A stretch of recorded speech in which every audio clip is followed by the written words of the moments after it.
Selamat pagi Pak Bintang dan teman-teman sekalian. Pada hari ini saya dan Natania Sasi akan mempresentasikan proses pembuatan maket cable stayed bridge kami dalam eh, proses inisiasi project.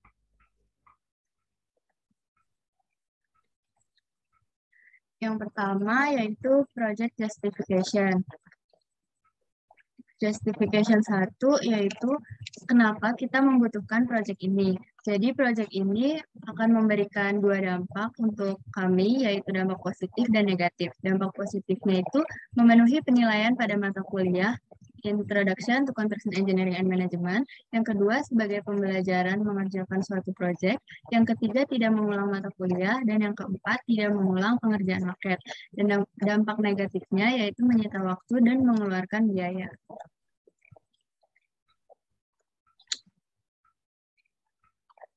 Jadi, Lan- kenapa kita membutuhkan proyek ini, yaitu karena jika kita tidak memenuhi proyek ini, kita tidak akan mendapat nilai yang kemungkinan besarnya akan berdampak pada harus mengulangnya mata kuliah pengantar manajemen rekayasa dan konstruksi ini.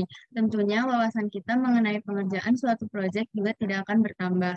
Selain itu, kita harus mengeluarkan biaya lebih untuk mengulang mata kuliah dan pada akhirnya harus mengerjakan ulang maket. Karena dari financial feasibility analysis nilai positifnya lebih dibanding nilai negatifnya, maka kami memutuskan untuk mengerjakan proyek ini.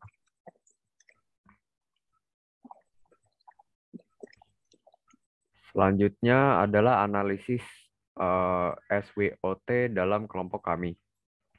Jadi strength kami mengenali kekuatan kami itu adalah kami mengerjakan project dari jauh-jauh hari. Yang kedua, kami adalah kelompok yang kompak. Yang ketiga, kami tidak malu bertanya apabila kami tidak mengetahui sesuatu. Lalu weakness kami merasa terkadang diri kami malas untuk mengerjakan project dan lain-lain. Yang kedua itu belum ada pengalaman tentang mengerjakan project market. Dan yang ketiga itu insecure dalam pengerjaan project. Lalu opportunity yang kami kenali itu bisa mendapatkan nilai bagus. Yang kedua lulus mata kuliah ICEM. Yang ketiga menambah wawasan dan pengalaman dalam mengerjakan suatu proyek. Dan threat yang kami hadapi itu ada yang pertama itu jarak, yang kedua itu mobilitas terbatas karena masih adanya lockdown karena virus COVID-19, dan yang ketiga itu selesai tidak tepat waktu.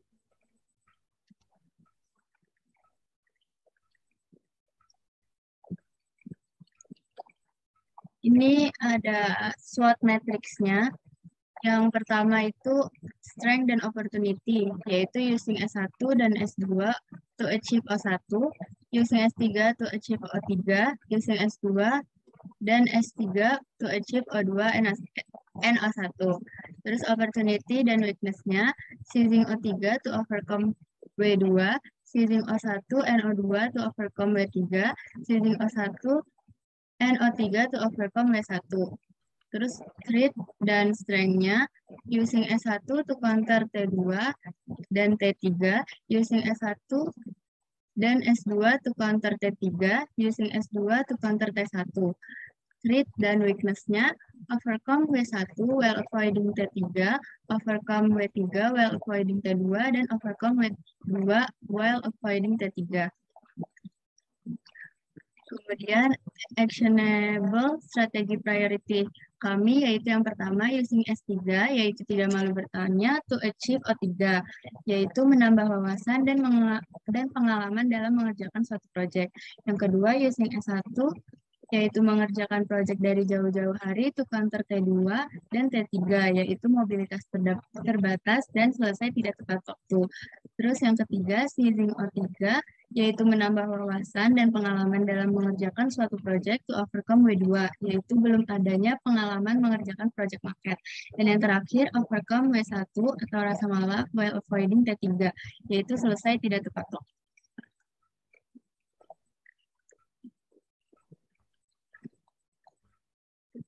Selanjutnya, project manager dalam kelompok kami itu yaitu saya sendiri, Efek Krisando Budiman. role yang saya jalani sebagai project manager itu beberapanya yaitu mengatur jadwal pengerjaan project ini dan memastikan project ini berjalan dengan baik.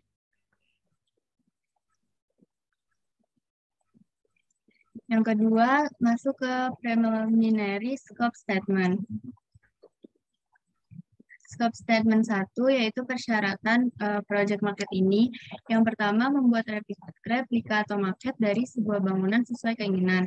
Yang kedua, skalanya harus cukup besar untuk memperlihatkan semua elemen bangunan tersebut, yaitu substructure, superstructure, dan architectural elements.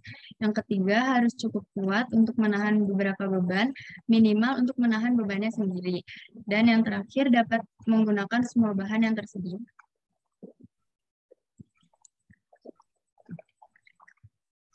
Selanjutnya itu yang harus kita lakukan untuk menyelesaikan proyek ini. Yang pertama itu tentunya kita harus mendesain dan mengukur maket jembatan tersebut. Yang kedua kita harus mulai membuat replika atau maket jembatan tersebut. Yang ketiga itu kita harus memberi warna pada jembatan tersebut agar semakin jelas bagian-bagiannya. Dan yang terakhir kita akan menggunakan stik es krim sebagai bahan utama pengerjaan maket jembatan kami. Kemudian yang tidak harus kami lakukan yaitu membuat substructure 100% dari stick es krim karena akan berpengaruh pada kekokohan jembatan dan memakan waktu lama. Yang kedua, menggunakan bahan lainnya seperti semen karena akan memakan biaya yang lebih besar. Yang ketiga, membuat skala maket terlalu besar karena akan memakan biaya dan waktu yang lebih.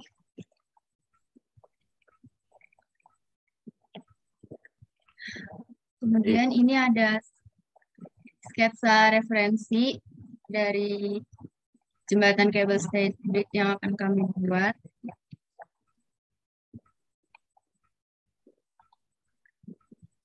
Selanjutnya ini adalah sketsa pertama atau gambaran kotor, sketsa awal dari jembatan yang akan kami buat berdasarkan referensi yang kami dapat tadi.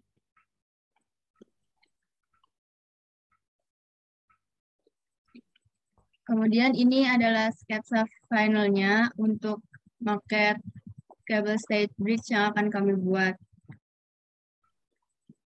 Selanjutnya deliverables dari maket jembatan kami. Yang pertama itu ada dek jembatan 1, terus dek jembatan 2, ada substructure 1, ada substructure 2, substructure 3, substructure 4, lalu memasuki ke superstructure, ada superstructure 1 dan superstructure 2, kemudian tali pengait pada superstructure 1 dan tali pengait pada superstructure 2.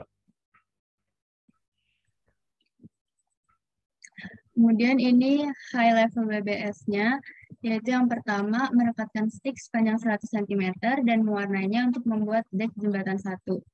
Terus merekatkan stick sepanjang 100 cm dan mewarnainya untuk membuat dek jembatan 2.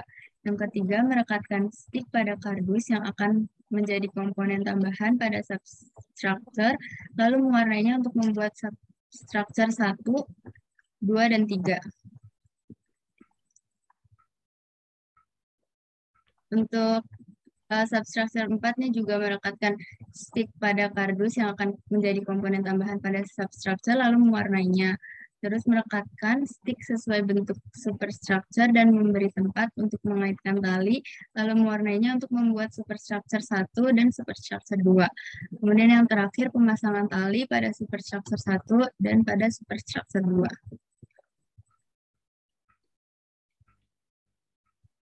Jadi milestone atau jadwal pengerjaan yang akan kami lakukan pada masing-masing deliverable itu, yang pertama dek jembatan 1, milestone kami adalah 2 hari kerja yang akan selesai pada 1 Oktober 2021.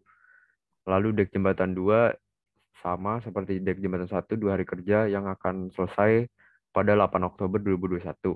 Lalu substructure 1, 1 hari pengerjaan yang akan selesai pada 15 Oktober 2021. Substructure 2, 1 hari pengerjaan yang akan selesai pada 16 Oktober 2021. Substructure 3 yang akan selesai pada 21 Oktober 2021. Substructure 4, 22 Oktober 2021. Lalu untuk superstructure 1 akan 2 hari pengerjaan selesai pada 28 Oktober 2021.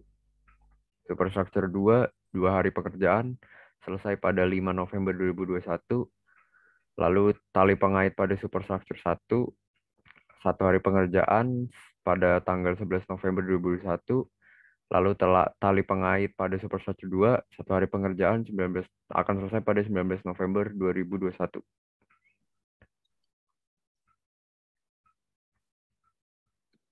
Ini estimasi kasar untuk total biaya yang akan dikeluarkan pada project market ini, yaitu untuk stick es krim, harga satuannya itu 10.000, itu 500 pieces, jadi kita butuh 2, jadi 20.000.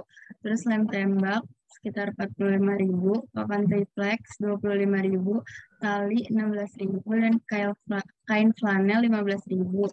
Sama piloxnya, satu pilox sekitar 15.000, kita butuh 3 warna jadi 45.000. Total keseluruhannya sekitar 166.000.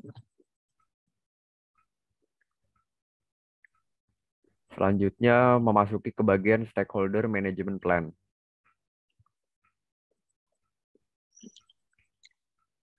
Jadi untuk stakeholder kami menjeniskan menjadi 4 bagian. Yang pertama itu laten, itu kami masukkan penyuplai bahan-bahan pembuatan market kami dan pemerintah Indonesia. Lalu yang bagian kedua itu promoters. Yang pertama kami masukkan owner project atau dosen pengajar mata kuliah kami. Lalu yang kedua itu orang tua mahasiswa atau orang tua kami sendiri. Lalu yang bagian ketiga itu defenders. Yang pertama itu teman-teman satu program studi. Dan kedua itu kakak tingkat satu program studi. Lalu yang terakhir itu apathetics. Ya, yang pertama itu teman-teman di luar program studi. Lalu kedua kakak tingkat di luar program studi.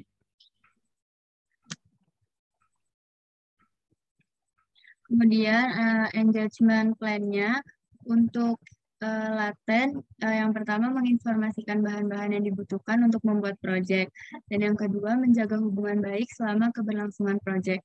Terus untuk promotersnya, kami mengajak diskusi mengenai proyek untuk memaksimalkannya. Yang kedua menginformasikan progres dan hasil proyek kita nantinya secara lengkap. Untuk defenders, menginformasikan progres proyek kita saat ini dan menerima saran atau masukan.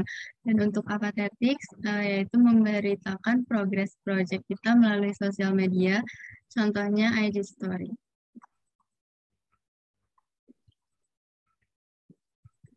Sekian presentasi kelompok tentang market kami dalam jenjang inisiasi. Semoga bisa bermanfaat dan memberi informasi. Sekian dan terima kasih.